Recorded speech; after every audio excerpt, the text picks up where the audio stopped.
All Hit Radio.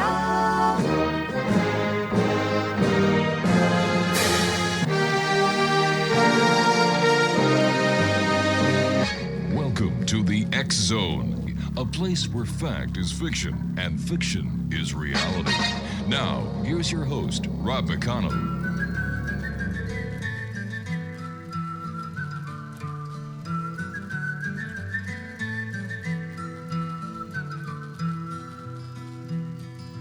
All around old Cape Horn, ships of the line, ships of the morn. Some who wish they'd never been born, they are the ghosts of Cape Horn. Ballerella, riddle-de-rum, with a rim-dim-diddy and a rum-dum-dum. Sailing away at the break of dawn, they are the ghosts of Cape Horn. See them all in sad repair, demons dance everywhere, southern gales, tattered sails, and none to tell a tale. Come all of you rustic old sea dogs, follow the bright southern cross. You were rounding the horn in the eye of the storm. And there we are. Welcome back to X-Zone Nation. I'm Rob McConnell, and we're coming to you on the X-Zone Broadcast Network from our flagship station, your hometown radio, 1220.ca, classic1220.ca, and streamed around the world on classic1220.ca. That was Gordon Lightfoot, Ghost of Cape Horn, and I played it for two reasons. Number one, we're going to be talking to my good friend Larry Lawson, who is in Florida and runs a fantastic paranormal investigation group. He also is an author. We're going to be talking to Larry about his new book, Haunted Indian River County. And because my boss, the one and only Peter Bordley, likes when I do at least one Canadian song per hour because it meets our CanCon specifications and requirements. So there you go, Peter. Gordon Lightfoot, good old Canadian guy, who now is a ghost because he passed away some time ago. Like I said, Larry Lawson is with us, and Larry was also the host of... Are you ready for this, Larry? Ready. All right. What was the name of your show? Oh, Paranormal StakeOut. There you go. There you go. How are things in Florida, my friend? Everything's fine. I love Gordon Lightfoot. Coming from originally Toledo, Ohio, I can remember when the Edmund Fitzgerald went down and Gordon Lightfoot rendition of that horrific event. So kind of glad you played that. I'm a big fan of Gordon Lightfoot. Well, you know, one thing about Gordon, if there was ever a national disaster, he was there and he'd have $1 million seller right then and there. And that's according to Burton Cummings, by the way, from the Guess Who. I remember watching the awards that year, and when Gordon won the award for the wreck of the Edmund Fitzgerald, and the person who was giving out the awards was Burton Cummings, and that's what he said, you know, leave it to Gordon to, come up with a hit because of a sunken ship. Anyway. For those of you listening who may not know our good friend Larry Lawson, he spent over 40 years in law enforcement and criminal justice education. During that time, he served as patrol officer, detective supervisor, and criminal justice educator, including time as the director of the Criminal Justice Institute Police Academy for Region 11 of the state of Florida, located in Indian River State College in Fort Pierce, Florida. Larry holds a Bachelor of Science degree from Nova Southwestern University, and a master's degree in public administration from Troy State University. Larry is a retired police officer now, but he's now an accomplished author, as well as taking people on ghost tours and actually taking his crew, the Florida Bureau of Paranormal Investigation, out to many spots to continue the investigation of what these phenomena are, how these anomalies happen, and Larry is still trying to get the truth out there and find out what makes the paranormal tick. And how long have you been doing this now, Larry? Oh, I've been actually actively investigating since about 2010, late 2010, early 2011. Been offering opportunities for folks to learn a little bit more about it on our historical ghost tour since 2016. It's all about education. It's all about learning. It's you mentioned all those great. Thank you very much for the intro, and it's great to be back on your show, my friend. Um, this phenomenon is something that folks just nobody's figured out. You'll get folks out there that'll claim to be experts, and I submit there are no real experts in this field.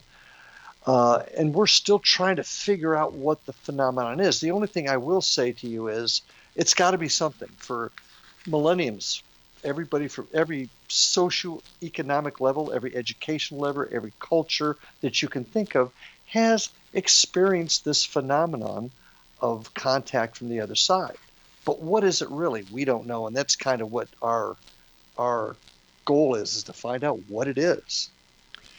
Now, the name of your book, Larry, is Haunted Indian River County, and for those people who haven't had the opportunity to be fortunate enough to go down to down to the Indian River County, tell us where it is and what makes it so unique. That it's a great story, and a lot of folks they look at Florida as the land of sand, sun, and Mickey Mouse ears, and we'll throw some orange juice in there also. They don't really realize what Florida as a whole has done for the history of the United States and the North America in so many ways. Indian River County itself, it's centered around Vero Beach. It's the county seat. We're about 40 miles south of Cape Canaveral, where the Space Center is, and about 50 miles north of West Palm Beach. We're located on the east coast of Florida, right across from Lake Okeechobee, so right in that area of the central east coast of Florida. As I said, Vero Beach is the county seat, and not a whole lot happened here in this area until the late 1880s, and that's significant because our country was already 100 years old before this area started modernizing. Yet people had been here for centuries before that, either indigenous folks and the Spaniards prior to that. The Spaniards were in our area into the 1500s. So it's a lot of history folks don't really get about our area, and thus it leaves a really deep, rich history that sometimes still sticks around.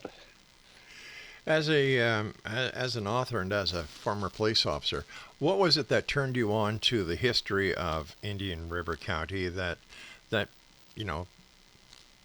you to sitting down and penning this great book?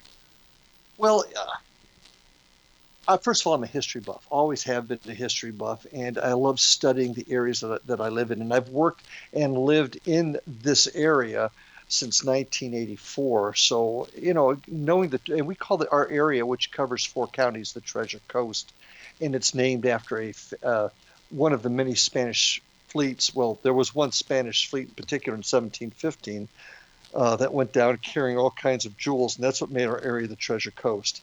And that history itself of how that happened was interesting. There's been incidents I've had in the area as a law enforcement officer that intrigued me.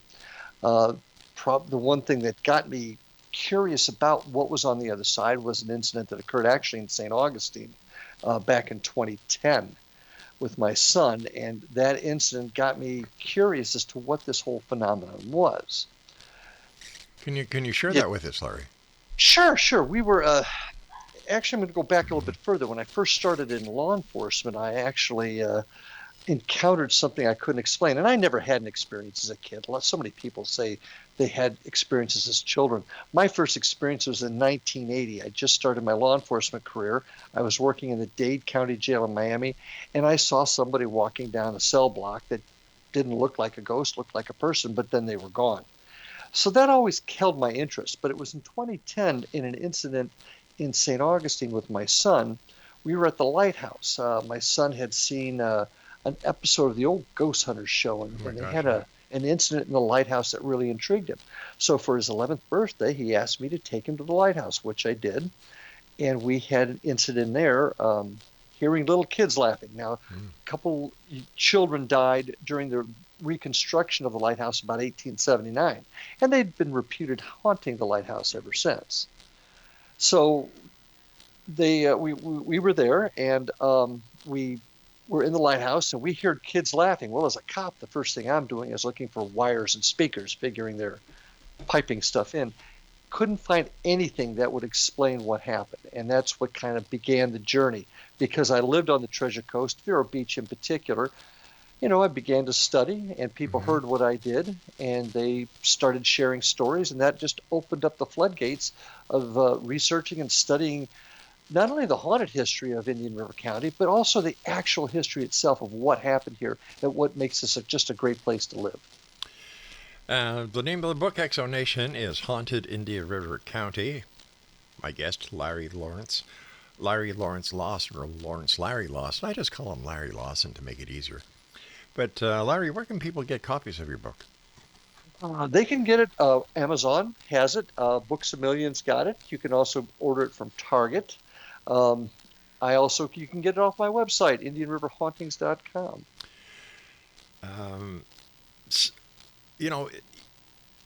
I've been to your area. It's a beautiful area. Yeah. It's a great place.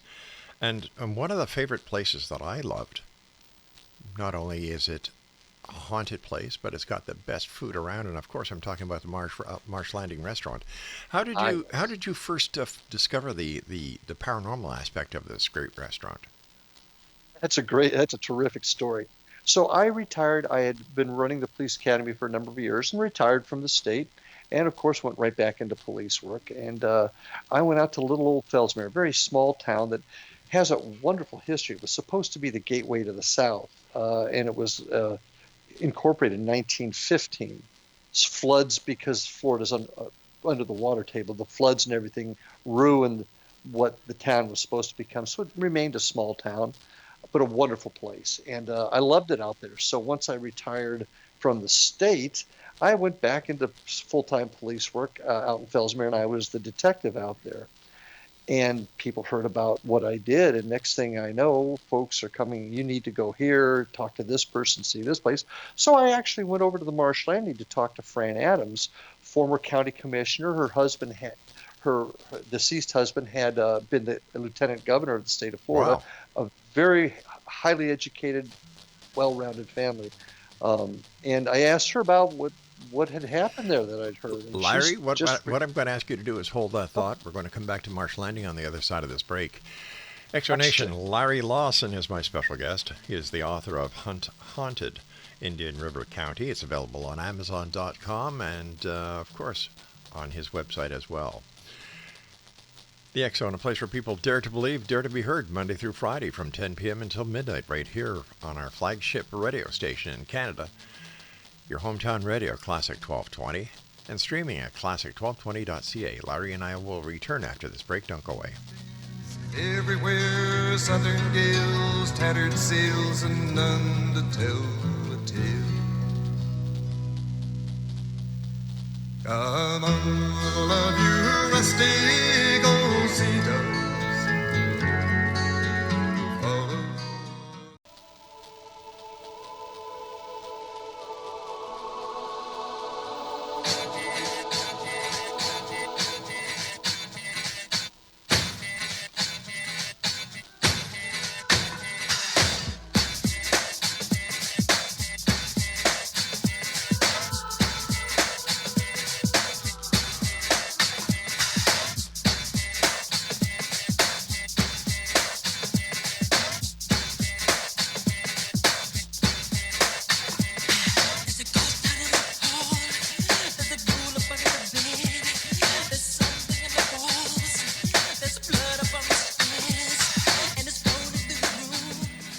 Welcome back, everyone. This is the X Zone. I'm Rob McConnell. We're coming to you from our broadcast center and studios in St. Catharines, Ontario, Canada. And my guest this hour is my good friend Larry Lawson, who is the author of Haunted Indian River County. And if you'd like to get your copy of the Haunted Indian River County, I guess the best place would be go to Amazon.com or Amazon.ca. You know, I wonder if anybody's ever seen a ghost of Michael Jackson, speaking about Michael Jackson's song that we played coming into this break, from this break, called Ghost. It's somebody has claimed to, I guarantee you. Really, eh? All right, before we went to the break, we were just started to talk about Marsh Landing Restaurant in Fellsmere.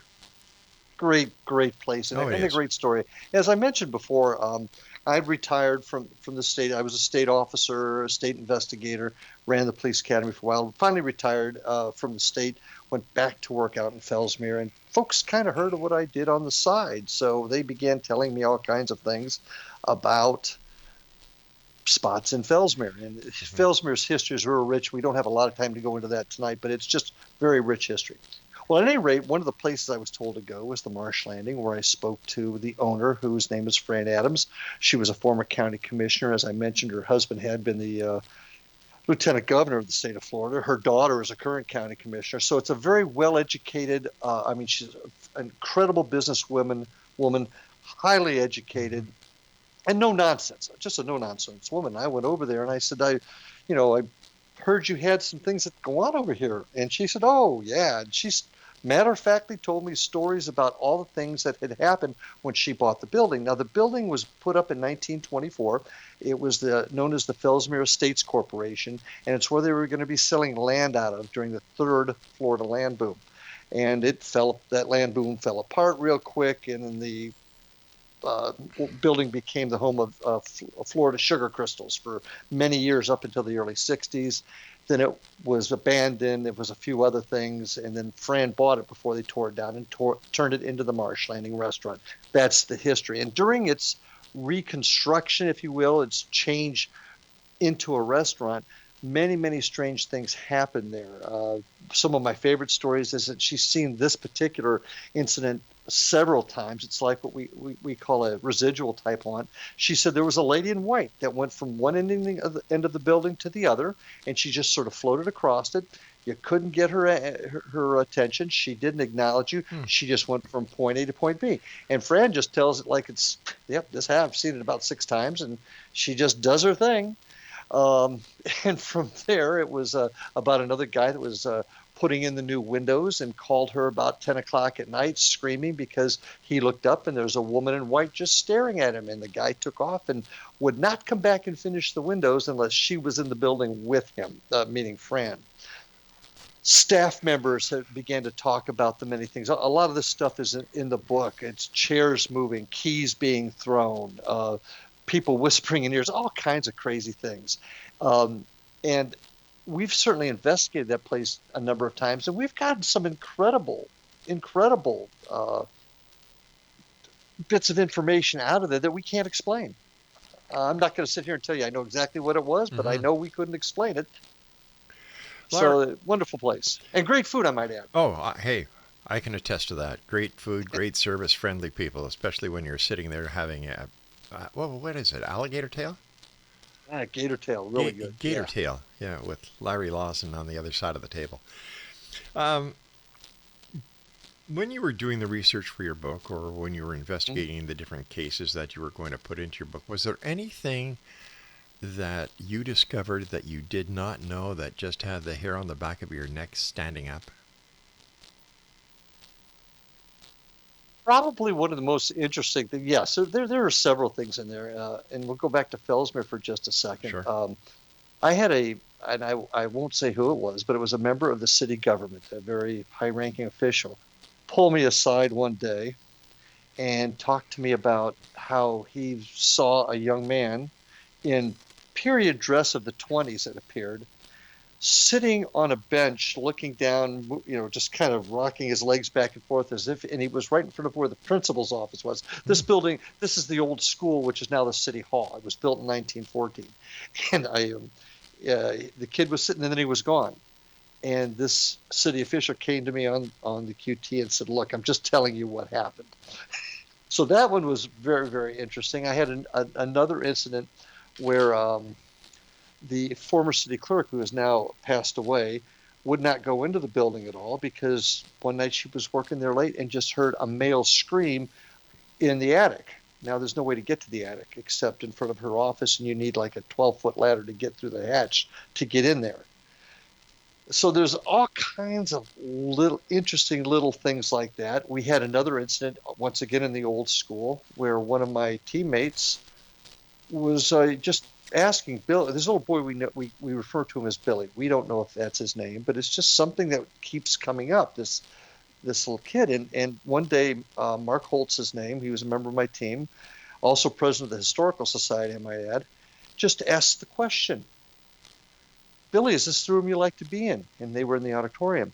Clear as a bell, and it's on our website. You hear a little boy, and there were no kids in the building. I can attest to that. There were no kids in there, but you'll hear a little boy say, "Yes, sir." Wow. I mean, it happened. One of two things occurred there, Rob. Either I'm making this up, or it occurred. It can only be one of the two things. And that we've got.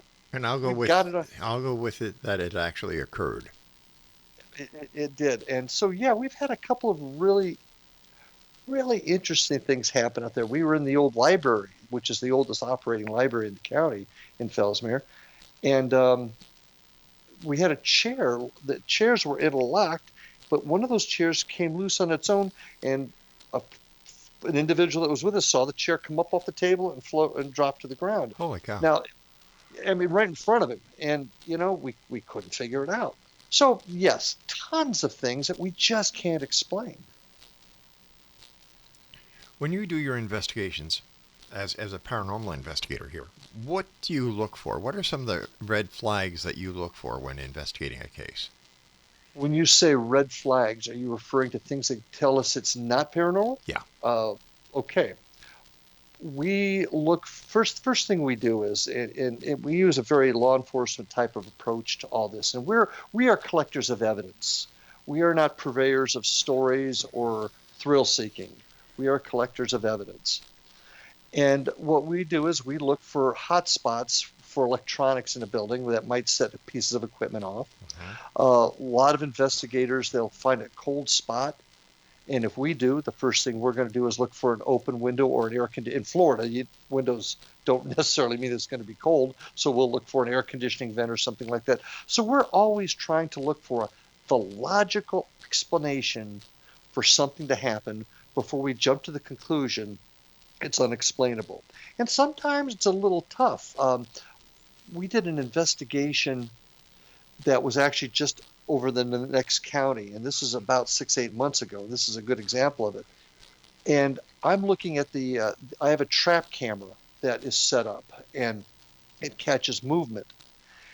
And Rob, I saw a little kid's face behind. It was in a storage room, and they had a Christmas tree in there they were storing, and I saw a little kid's face coming around the Christmas tree, and I'm like, what in the heck?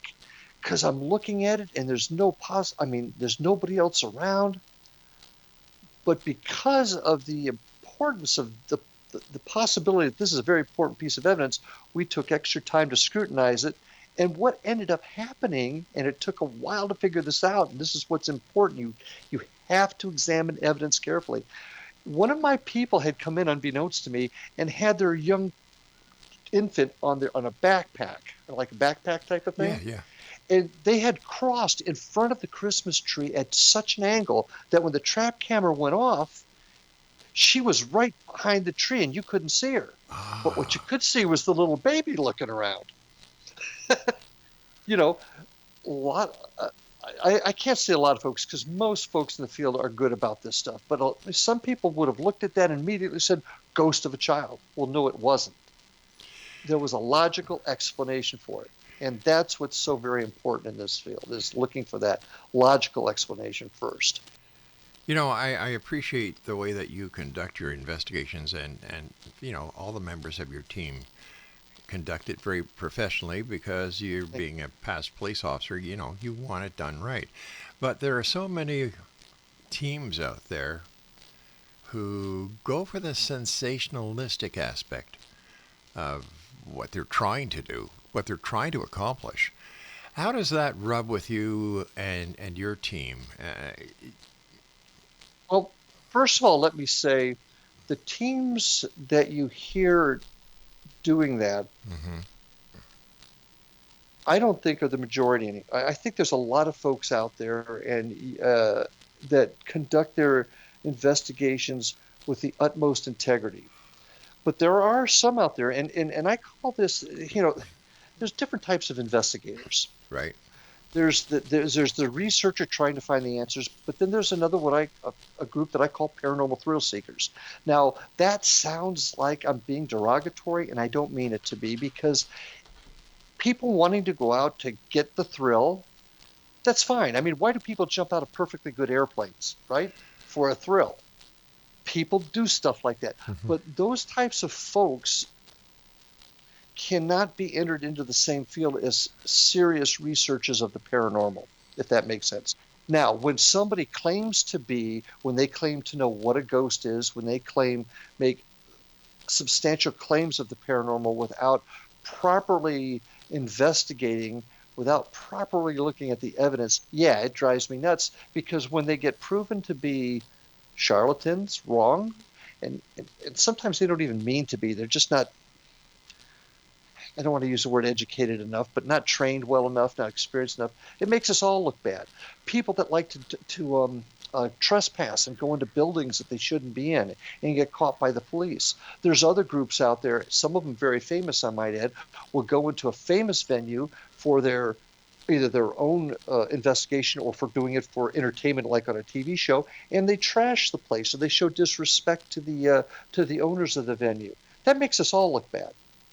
So there's a huge gambit there of folks that do the right thing, but there's just as many that do things that reflect on all of us. All right, my friend, please stand by. You and I have to take our break, and Larry Lawson and I will be back on the other side of this very short break as the X Zone continues with yours truly, Rob McConnell, from our broadcast center and studios in St. Catharines, and you're listening to us on your hometown radio, Classic 1220, streaming at classic1220.ca.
Welcome back, everyone. Larry Lawson is our special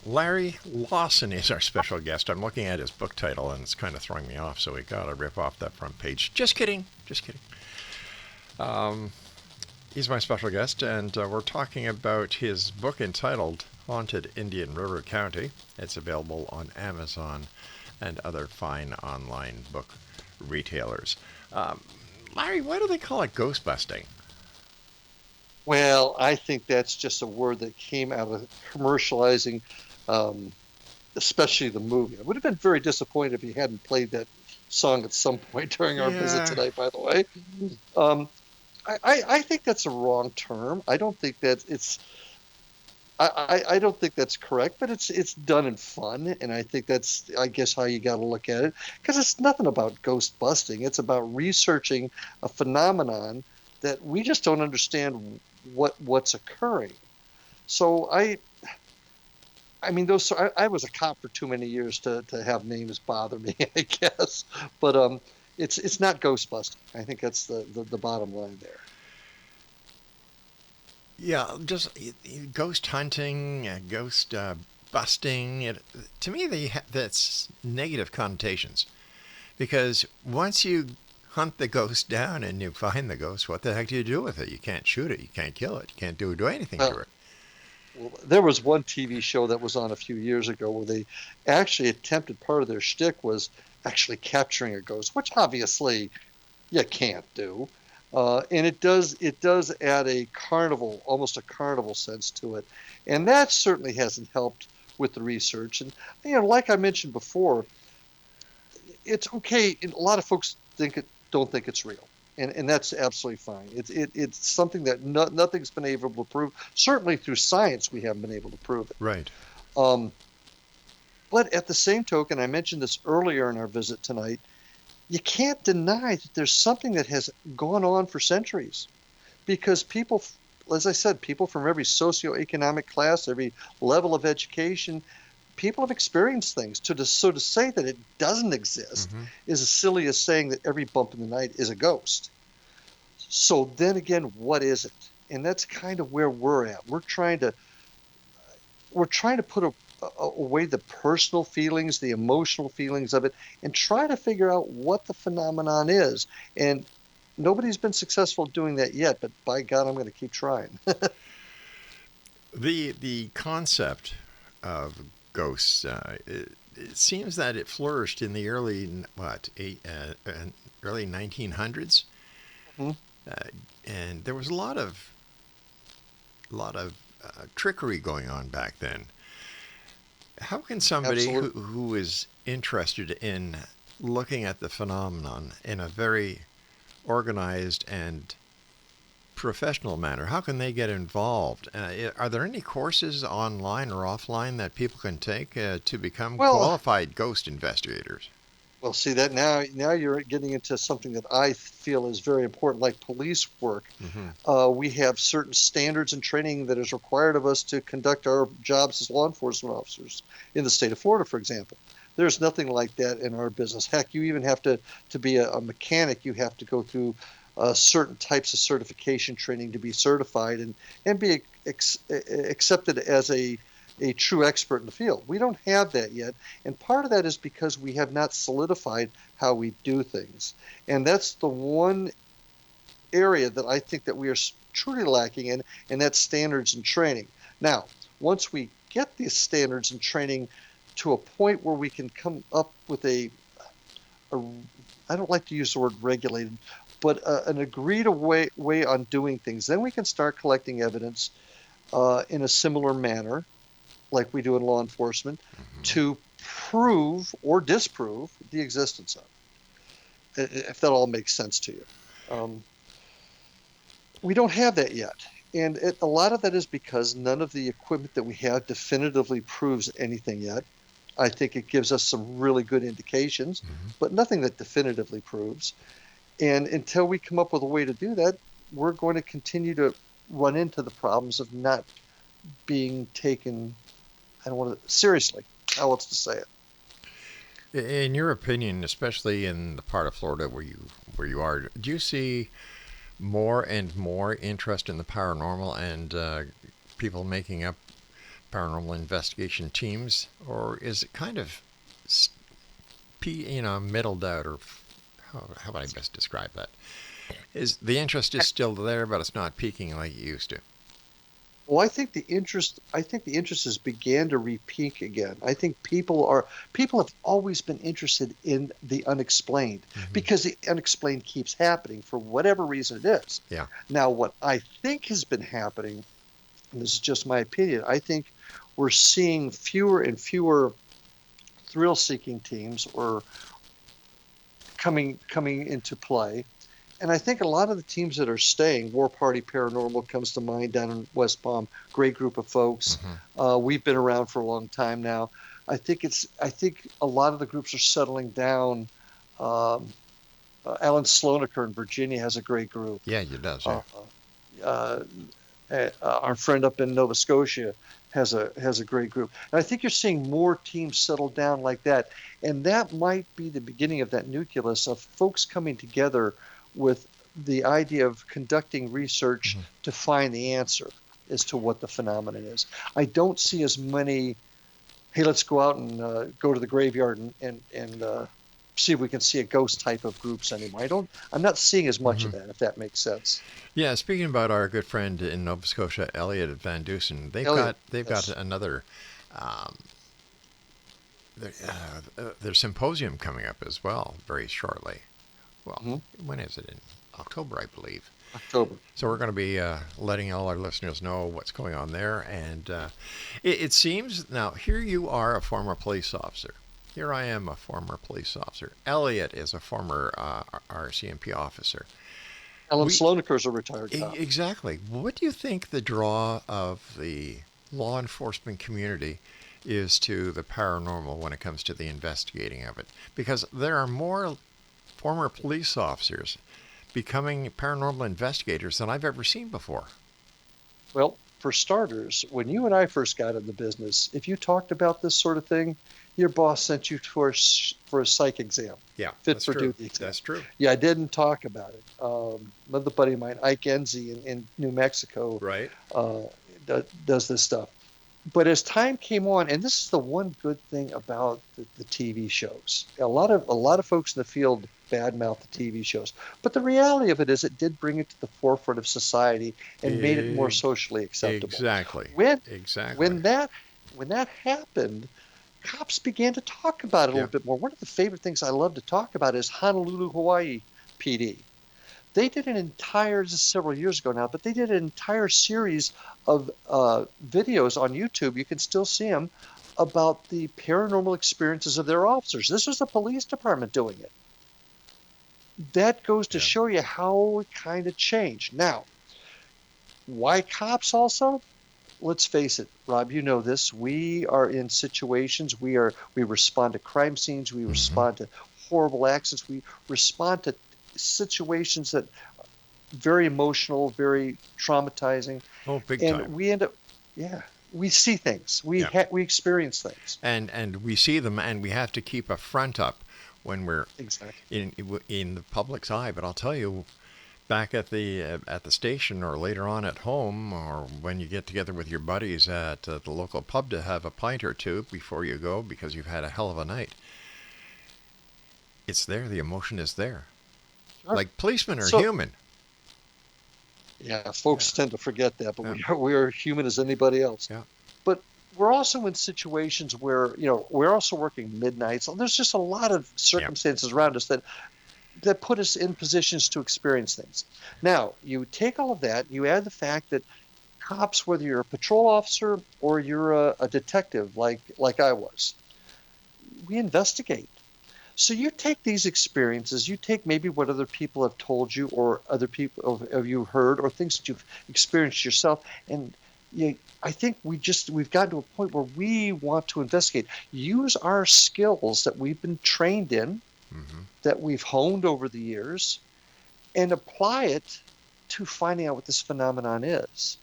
We are trained. We're trained interviewers, interrogators. We are trained to look for trace evidence. We are trained to look for things that a lot of folks don't. And we also are trained to have the structure to put an investigation together, to collect the evidence, to make a case. So I think all of those things together has drawn a lot more folks in our business into the field. And I think it's hugely helpful, because once you start investigating things with a very structure, with a way of doing it in mind,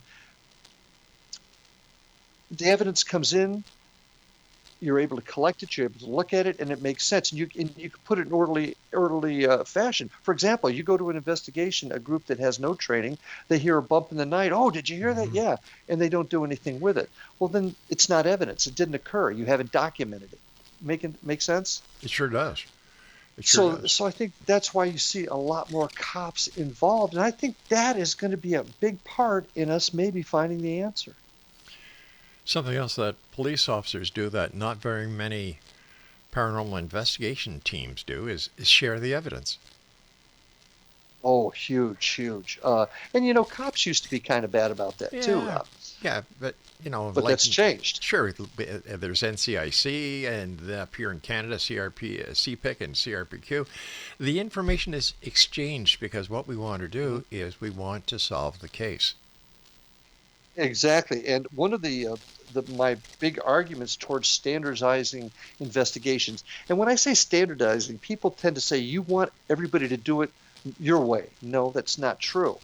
But there's got to be a standard. For example, a homicide that occurs here in Vero Beach and a homicide that occurs in St. Catharines, Ontario, there's going to be differences. Canadian law is different than Florida law, right? So there's going to be some procedures you would have to do up there that would be different than down here. But still, the basic fundamentals, foundations of a homicide investigation are going to be the same thing in Ontario, Canada, than they are right here in Vero Beach, Florida. Larry, That's and because here's of something standards else. of training. And here's something else that is standard in all radio stations as we have to take breaks, so please stand by. Larry Lawson is my very special guest. The name of his book is Haunted Indian River County. It's available on Amazon or on his website. And we'll be back on the other side of this very short break as we wrap up tonight's show here in the X Zone with yours truly, Rob McConnell, and my very special guest and very best of friend, Larry Lawson. Don't go away. You're listening to your hometown radio, Classic 1220, and we're streaming on classic1220.ca. There's something weird, and it don't look good. Who you gonna call?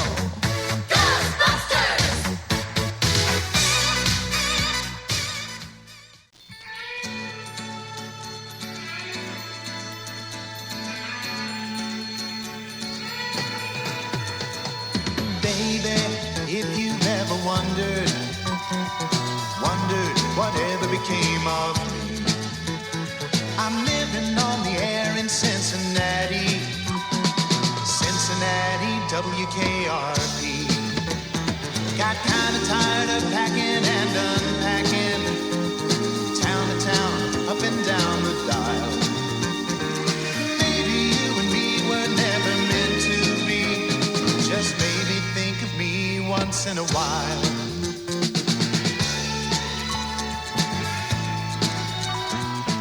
And welcome back to the X Zone. We're not on WKRP in Cincinnati. We're on your hometown radio, Classic 1220 in St. Catharines, Ontario, Canada, streamed around the world from our broadcast centers there at classic1220.ca. Larry Lawson is my special guest, or as I like to call him, Larry Lawrence, or Lawrence Lawson, or Lawson Lawrence, as long as I don't call him late for a sit down with me at the local pub in Sebastian. Yeah, he's easy to get along with.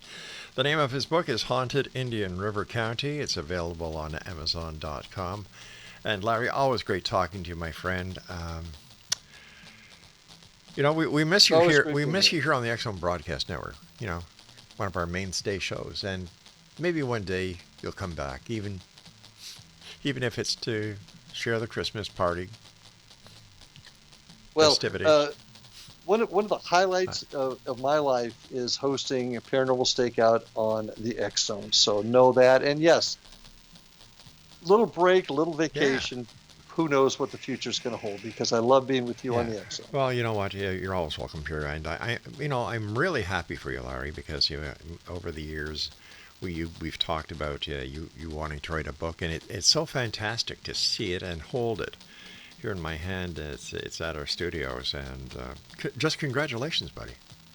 Thank you very much. It was one of those things that I had all of the history that I've gathered here, the stories that I've heard, things that my own team have uncovered. It just became to the point where I wanted to get this done, and I did it. I'm very proud of it, and probably one of the things that make me happiest about the book is when somebody reads it and it's an old-time resident of Vero Beach. And this really has not even anything to do with the paranormal. It has to do with the history part of it. But they'll say to me, I didn't know that about Vero. Wow. And I'm not even talking about paranormal. I'm talking about just the history, because a lot of the book covers the history of our area. But something that a lot of people have no idea about is that true paranormal investigators are also historians. Amen. Yeah. Amen. You cannot research this phenomenon without loving and embracing the history of it, because none of this is happening in the present time. I mean, if this truly is the other side reaching out to us, then they are in the past. That's right. And if you don't understand the past, then what's the use? Do you think that they know, and I'm talking about those on the other side, that we are trying to get the evidence to prove that we can communicate with those on the other side, that it's not woo-wooism, it's not all this fakery and trickery that we've seen go on in the early years of the paranormal, and that they actually try to interact with us?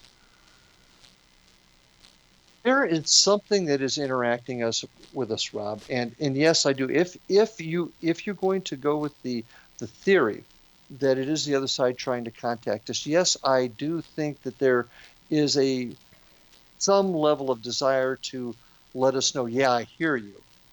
The question is that what it is? Now, Einstein talks about dimensions in his general theory of relativity. Mm-hmm. Could this be an issue of dimensional science, the quantum physics that are coming into play now? Could it even be our own mind, Rob? Could it be? Yeah. Could it be us? We've talked about that. So Yeah. we've talked about that many times ad nauseum. I think I bore you with it sometimes. But if it is truly the other side, yeah, I think they are wanting to communicate. But part of me always wonders is if that's what the phenomenon is, are we supposed to know? Maybe that's why this whole thing is so hard. We're not supposed to know. Have you ever noticed the increase of the paranormal sightings by people as the advent of cellular technology and cell towers and the different type of wavelengths that they're using, G4, now G5, going on to G6 shortly?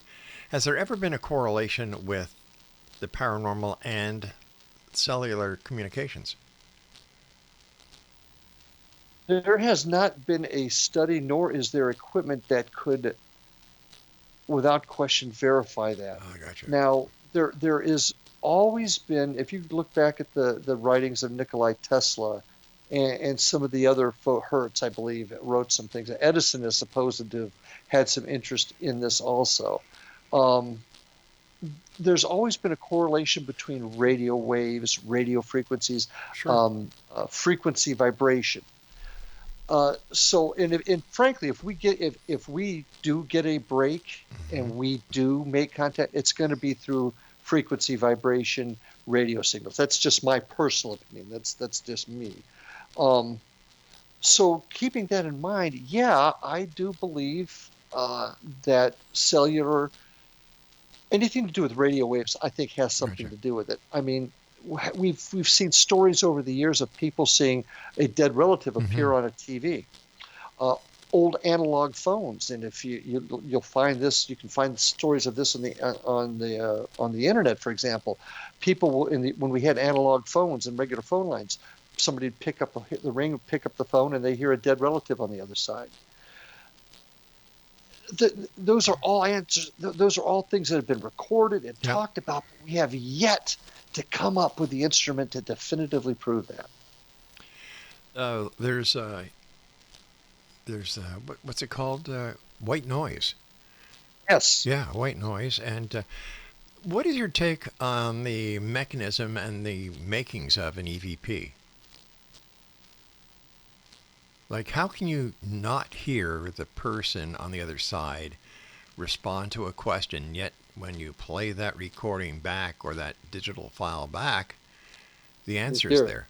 How do you I still boggle my mind with that one. Well, this is a really interesting question you posed to me, Rob, because I agree with you. It doesn't make sense. Yet I've seen it happen. That little Billy in the school is a classic example. There's another EVP we got. It was at an old prison up here. I was with my son Evan and a couple other folks. We were scouting it out to set up an investigation. We were just running a recorder while we were in there. On the way out, and this is on my website too, you hear my son Evan say the question, "It's a shame they were locked up here in life, and they are still locked up in the afterlife." Oh God!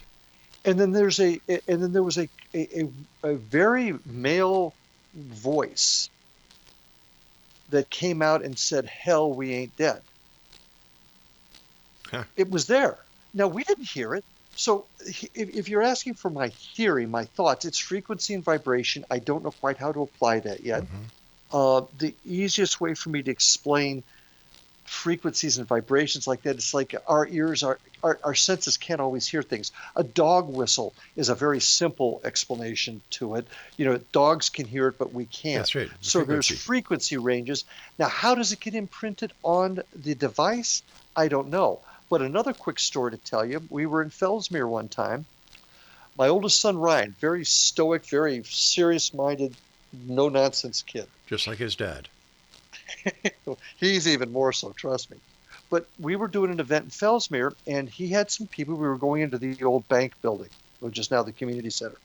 And I saw this myself. So, I mean, this happened. Ryan has his iPhone out. Another member of the party had their, I guess it was a Galaxy, an Android phone, and they're both on recording. The question is asked, is there anybody here with us? On both phones, you could hear Ryan asking the question. But only on Ryan's phone, you heard the answer, but of course, just like that. Now, isn't that strange? On the Samsung phone, you heard nothing. Now, how the heck can you explain that? The only theory that I have is the calibration between the two, and the other side, maybe you have to hit it at the exact right moment when everything lines up. The frequency of hit, whatever on the other side, and the device you have now, and this is, I'm just throwing this out here because you can't explain what I just described to you. Yeah. How did you not hear it on the one guy's phone, but you heard it on my son's? And I saw that. Yeah, that is just one of the many questions that paranormal investigators like you, Larry, are all constantly asking. You know, speaking about equipment, we've got about 2.5 minutes left, Larry. Okay. Has there been any recent spectacular equipment coming on the market to make your job as paranormal investigators easier? There's been techniques that I think that have improved, but the equipment, nothing that has really flipped my skirt, if you will, that has said, wow, there is no question that if we get evidence on here... Whoa, hold. What do you mean by flipping your skirt? I didn't know you wore a skirt. The second I said that, I knew I opened the door for you. Yeah, you sure did, pal. I guess J. Edgar Hoover was your hero, huh? I guess what I'm trying to say is I have not seen anything yet that has absolutely... Okay, now I'm being serious. You got me. I have not seen a piece of equipment yet that has absolutely unequivocally told me that this is absolute evidence. I mean, I love SLS cameras. I think they have some possibilities, but there's too much of it that you get on those devices that you can't definitively say is an entity. As much as I believe in what we call instrumental transcommunication, which is basically EVPs and things like that, I think that's where we're going to get our hit. But we're still working on that. There's still been nothing that can definitively say that voice came from the other side. Right. Now, how we get around that in the last couple minutes is if you get a voice or you get information, can you correlate it with historical fact? Can you correlate a name or an event that's told to you through history or events that are documented? Well, here's an event that is documented. It's called The End of the Show. Larry Lawson, thank you so much for being with. Larry, what's your website where our listeners can go to find out more about you and to buy your book? IndianRiverHauntings.com will also get you to our Florida Bureau of Paranormal Investigation website, so it'll go to both, and you can get my book on IndianRiverHauntings.com. It's Haunted Indian River County, and you can also find it on Amazon.com. All right, Larry, I hate to do this. I got to go, my friend. So, Exonation, until tomorrow, once again, we meet here in the Exxon. 10 o'clock until midnight, Monday through Friday. I'm Rob McConnell, and to all my listeners out there, my guests, thank you for being part of this great show. And always remember, keep your eyes to the sky and your heart to the light. Good night, everyone.